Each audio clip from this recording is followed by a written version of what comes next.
সাংস্কৃতিক নগৰী তেজপুৰৰ ডাকবাংলাৰ জিলা সংগ্ৰহালয়ত অনুষ্ঠিত হ'ল বিশ্ব সাধুকথা দিৱস। সাধুৱে নহয়, সাধু কথাই মানুহক বহুত শিক্ষা মানে সাধুৱে স্থিৰ কৰে, বিশেষকে স্থিৰ কৰে। সাধু কথা সঁচ কথা লক্ষ্য আমাৰ জগত সভা শীৰ্ষক মন্ত্ৰেৰে 20 তাৰিখে বিশ্ব সাধুকথা দিৱসৰ দিনটোত পুৱাৰ পৰা প্ৰায় 3 কোটি শিশুৰ মুখৰ সাধুকথাৰে জীপাল হৈ পৰে তেজপুৰ ঐতিহ্য ক্ষেত্ৰ হিচাপে পৰিগণিত ডাকবাংলাৰ জিলা সংগ্ৰহালয়ৰ চোতালত। খোৱাৰ ব্যৱস্থা হ'ব কোৱা প্ৰান্তিক সূৰ্য কোৱা।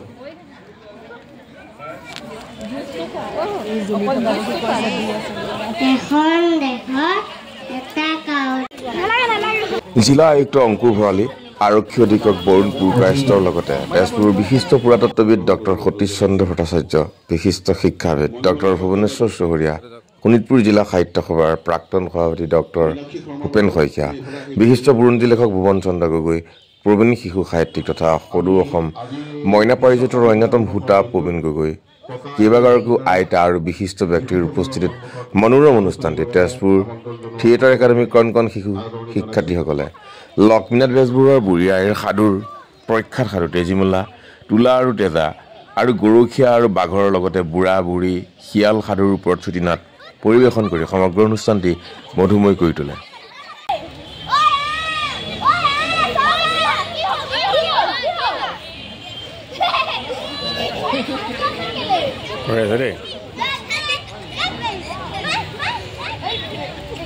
আমি ঘৰৰ কাম বান এৰি পেলাই খেতিৰ পৰা আমি আহি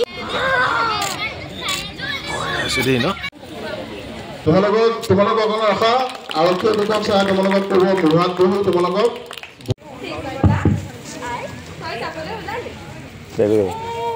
যাবলৈ মনটো কোনো আছে কিন্তু পিতাইৰ ঘৰত নাই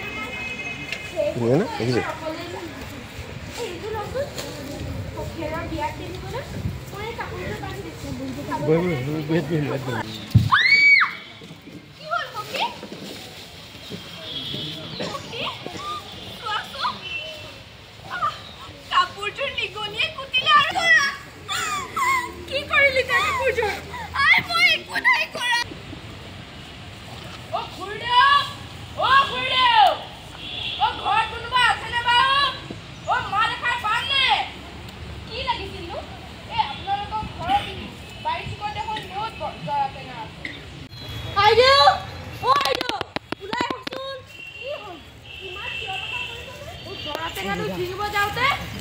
নিজৰ ওপৰলৈ আই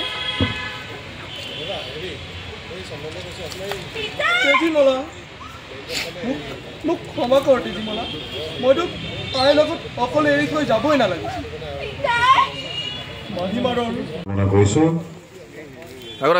ইয়াৰ পিছতে আমি সন্মানীয় জিলা আয়ুক্তগৰাকীক আজি উল্লেখ্য যে তেজপুৰ সাহিত্য সভা আৰু তেজপুৰ সাহিত্য সভাৰ কুঁহি উপ সমিতিৰ উদ্যোগত অকণিৰ সাহিত্য সভাৰ সভাপতি পংকজ বৰুৱাই আঁত ধৰা আৰু শিশু জীয়না নিধি গৌতমে আদৰণি ভাষণেৰে আৰম্ভ হোৱা অনুষ্ঠানটিত মুখ্য অতিথিৰূপে অংশগ্ৰহণ কৰি জিলা আয়ুক্ত অংকুৰ ভৰালীয়ে এনেধৰণৰ মহৎ অনুষ্ঠান এটা আয়োজন কৰা তেজপুৰ সাহিত্য সভাক শলাগ জ্ঞাপন কৰি নিজৰ আইতাকৰ মুখেৰে সৰুতে সাধু শুনাৰ পৰিৱেশ স্মৰণ কৰি স্মৃতিকাতৰ হৈ পৰে।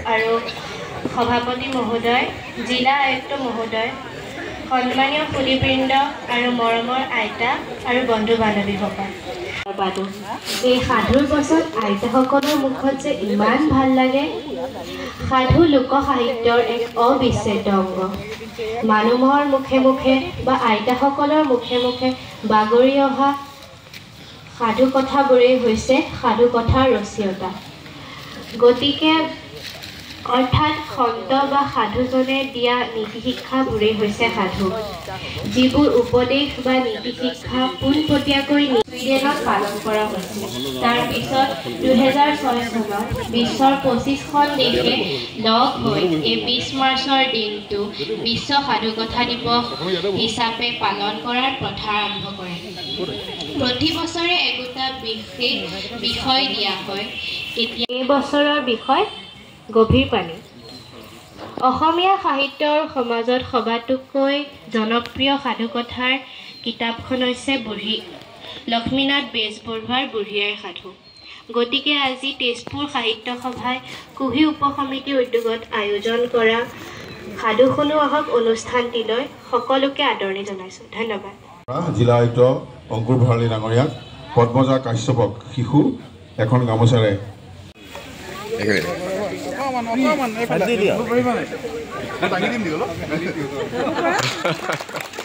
ইয়াৰ পিছতে আমি তেজীমলা শীৰ্ষক এখন শিশুৰ সাধু যথাৰ্থ বৰা, ভাৰ্গৱ মোহন শৰ্মা, অনৈদ্য আৰু উদ্যোগত আজি এই সুন্দৰ পৰিৱেশত আয়োজিত বিশ্ব সাধুকথা দিৱসত উপস্থিত থকা সাহিত্য সভাৰ শ্ৰদ্ধাৰ বিষয়ববীয়াসকল, ইয়াত উপস্থিত শ্ৰদ্ধাৰ জ্যেষ্ঠসকল, অভিভাৱকসকল আৰু কণ কণ ভাইটি ভণ্টি শিশুসকল। কিন্তু ইয়ালৈ আহি পেলাই মই মোৰ নিজৰ শিশুৰ অৱস্থাৰ কথা কিছুমান মনলৈ আহিছে আৰু অতি সুন্দৰ পৰিৱেশ এটাত গোটেই অনুষ্ঠানটি আয়োজন হৈছে। আৰু আজিৰ যি পৰিৱেশ, এইমাত্ৰ মই কথা পাতি আছিলোঁ যে আমাৰ আজিকালি যৌথ পৰিয়াল নাথাকে, মাক দেউতাকে চাকৰি কৰে, ব্যস্ত হৈ থাকে, শিশুসকলক সময় দিব নোৱাৰে। গতিকে এই ধৰণৰ অনুষ্ঠানৰ জৰিয়তে আজি যিটো ৱৰ্ল্ড ষ্টৰী টেলিং ডে, বিশ্ব সাধু কথা দিৱস, এইটো এটা অতি প্ৰশংসনীয় পদক্ষেপ হৈছে। আমি সৰু থাকোঁতে আইতাৰ ওচৰত বহোঁ, আইতাই ধুনীয়াকৈ মূৰ চুৰ ফনিয়াই অলপ পঞ্চ পাউডাৰ থাকে লৈ মেলি এনেকৈ বহে, আমি কাষতে মূঢ়াটোত বহোঁ, আৰু দুটামান মোৰ ভণ্টি এনেকুৱা আৰু আমি কি কৰোঁ, আইতাৰ এই হাতৰ তলৰ এই মাংসখিনি ওলমি থকা সেইখিনি চুই থাকোঁ। মোৰ মনত পৰিছে আজি, বিৰাট ভাল লাগে চুই থাকি। এনেকৈ ওলমি আহে নহয় বয়সীয়া মানুহৰ, সাধু কয় তেতিয়া আইতাই, আৰু সেই সাধুবোৰ শুনি বিভিন্ন ধৰণৰ আমাৰ যি কৌতূহলী মন, আমিও ওলোটাই প্ৰশ্ন কৰোঁ। আৰু এটা কথা, অকল সাধু কোৱাই নহয়, আইতাই বহুত ফকৰা যোজনা কৈছিলে আমাৰ আগত, যে লংকাৰ ৰাৱণ নহয় আছে 10 শিৰ, এনেকুৱা ধৰণৰ বিভিন্ন ধৰণৰ ফকৰা যোজনা। মই বহুত দিনলৈকে আইতাৰ ফকৰা যোজনা বুলি এখন ডায়েৰীত লিখি লিখি গৈ আছিলোঁ। মোৰ এতিয়াও মনত আছে, মই এতিয়া নাজানো অৱশ্যে ডায়েৰীখন ক'ত হেৰাল নে আছে। যি কি নহওক, সাধু মানে বিচনাত শোৱাৰ সময়ত মায়েও সাধু কৈছিলে, বিভিন্ন ধৰণৰ সাধু।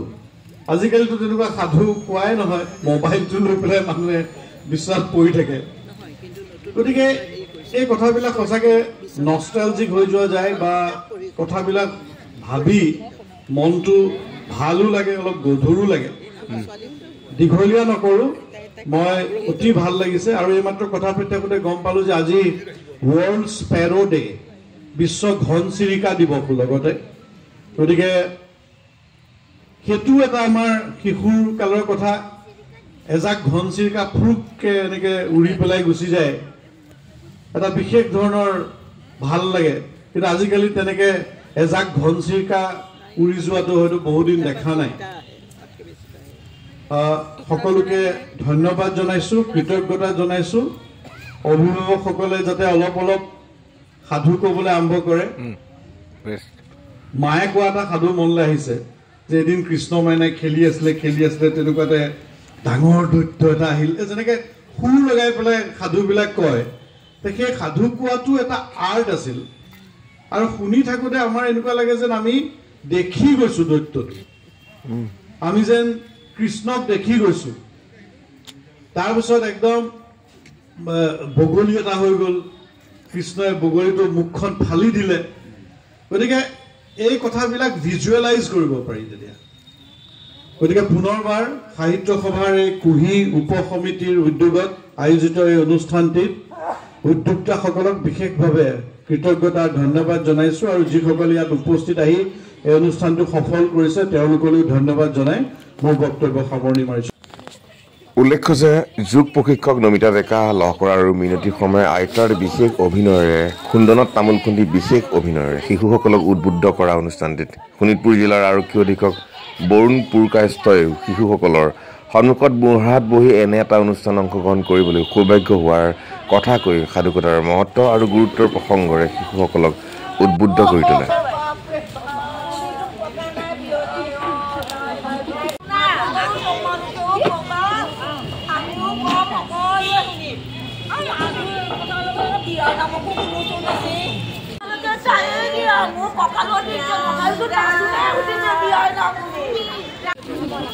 আজি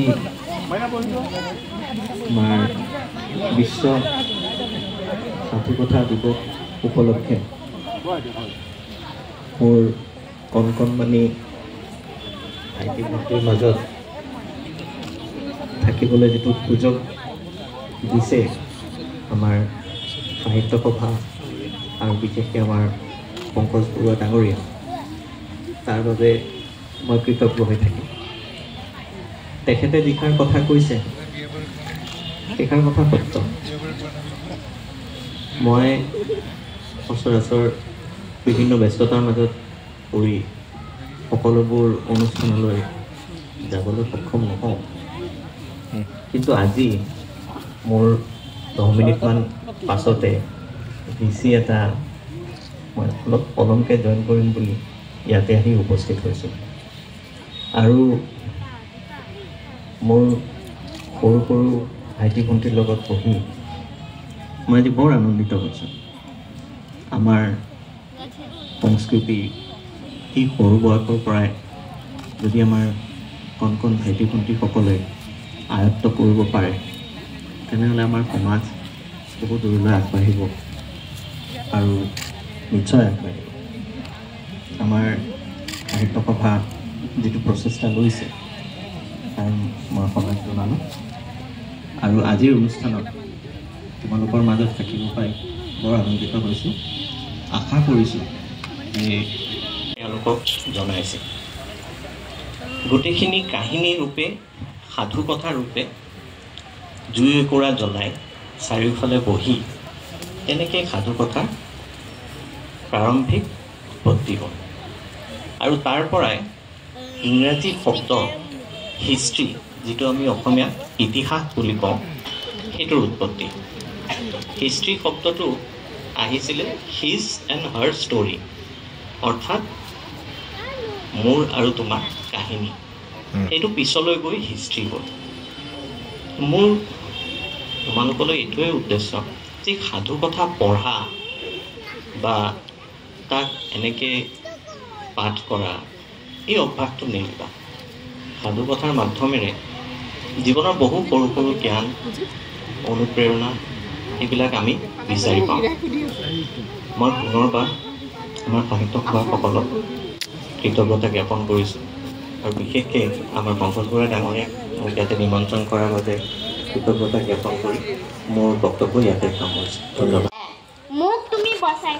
অসমীয়া ভাষা উন্নতি সাধিনী সভাৰ সভাপতি শান্তনু বৰুৱাৰ জৰিয়তে অংশগ্ৰহণকাৰী শিশুসকলক জিলা সংগ্ৰহালয় দেখুওৱা অনুষ্ঠানটিত প্ৰবীণ সাহিত্যিক প্ৰবীণ গগৈ, বিশিষ্ট সমাজকৰ্মী মীনাক্ষী শৰ্মা, বিশেষভাৱে আমন্ত্ৰিত অভিনয় শিল্পী আইতা মিনু শৰ্মা, প্ৰবীণ অভিনেত্ৰী কল্পনা কলিতা, অঞ্জলি কলিতা, বিশিষ্ট কণ্ঠশিল্পী দুৰ্গাময়ী বৰা আদিয়ে সাধু কোৱা অনুষ্ঠানটিত শিশুসকলে বিভিন্ন সুমধুৰ সান্নিধ্য ৰিচিপাল কৰি তোলে।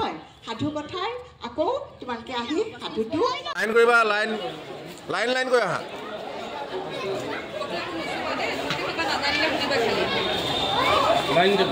খুলি যাব পিনে পিনে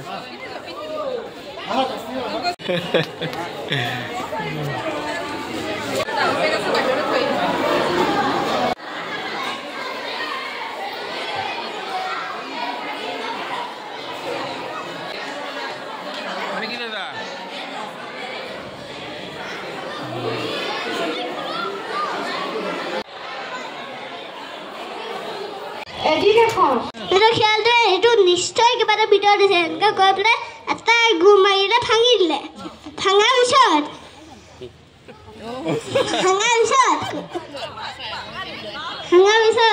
বুঢ়ী তই মোক হেৰি দি পলাব ধৰিছিলি।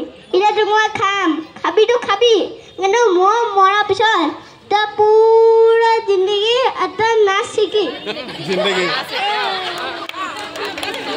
নাচি বগলীক দেখুৱাইছিল। মৰা চৰায়ে বগলীক ফুটনি মাৰি কৈছিল, চোৱাচোন মোৰ পাখিবোৰ কিমান ধুনীয়া। লাহে লাহে খাই থাকিবা, সাধু শুনিবা। আৰু বাকী আমি অভিভাৱকসকলৰ অতিথিসকলৰ বাবে চাহৰ ব্যৱস্থা কৰিছোঁ। খন্তেক সময়ৰ পিছতে চাহ খোৱাৰ ব্যৱস্থা হ'ব। কোৱা প্ৰান্তিক সূৰ্য কোৱা।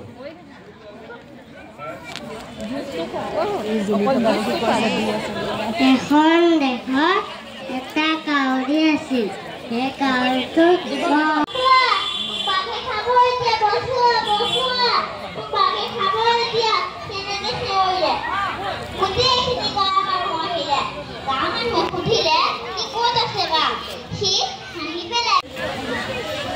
মোৰ আইতাগৰাকীয়ে খুব সুন্দৰ সাধু কৈ আছিল, তোমালোকে শুনিছা নহয়? মনত পৰিছেনে নাই? সাধুটোৰ নামটো কি বাৰু? গুৰু দণ্ড দিছিল সেই ৰজাৰ শেষ দহা জানে আই, তাই জানে আই, তাই জানে আই, তাই জানে আই, তাই